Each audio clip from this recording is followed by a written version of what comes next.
public shaming, cancel culture. That was all part of the Cultural Revolution. And it seems to be happening here. I'd like to bring in the historians. We have Doug Wead, former advisor to President George H.W. Bush, and Craig Shirley, presidential historian, Reagan biographer. What was the motivation, though, Doug? What was Mao thinking back then? Why engage? I know why it's happening here, but why there? You know, I've studied this a long time, Greg, and I think he was led along, that he used it. I don't know that he originally provoked it, but he used it to his political advantage to get rid of political rivals, and he stoked it and stayed on the right side of it.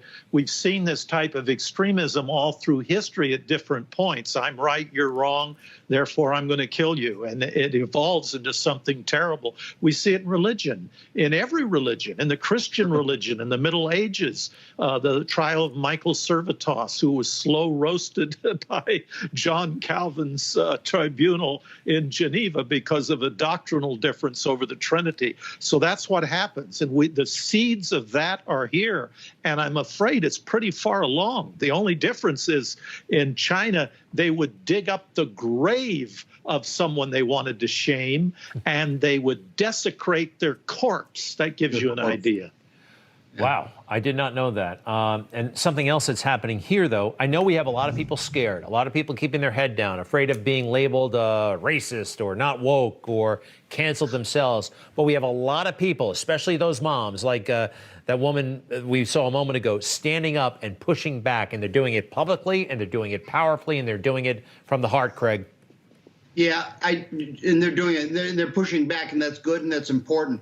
But Greg, I think what's happening is that very few, as Doug knows, very few republics actually survived the 3rd century. Greek, Roman, the French Republic, the British Republic after the rise of Oliver Cromwell, and I'm not sure that America is special enough to survive its 3rd century. We may be witnessing the breakup of the United States and the breakup between their land, whatever they want, the desecration they want, the wackiness they want, and our land, which is going to be of sane, normal people. We may be witnessing the eventual breakup of the United States. Well, wait a second. We're not giving up. We gotta fight for this country. We want to keep it together. And I agree with that. I agree with that sentiment, but I think it's eventuality. Sometime this century, it's going to happen. All right. Well, Craig, Doug, we only have a couple of seconds left. Doug, look, 1970, fire bombings, hijackings. People were this country was in chaos, and we got through that. I think we're going to get through this. Doug, you get the final word. Yes, I think we will. I think Craig will agree with me, too, that usually these revolutions self-implode. They turn on themselves. They cannibalize.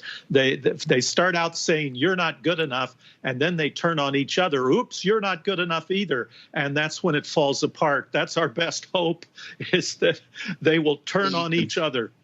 All right. Well, listen, I'm not giving up. I know you're not giving up. Craig, come on, hang in there, man. This is going to be great. It's a great country. You got 1,000 years left. I'll be right back. Gentlemen, you're the best. Thank you.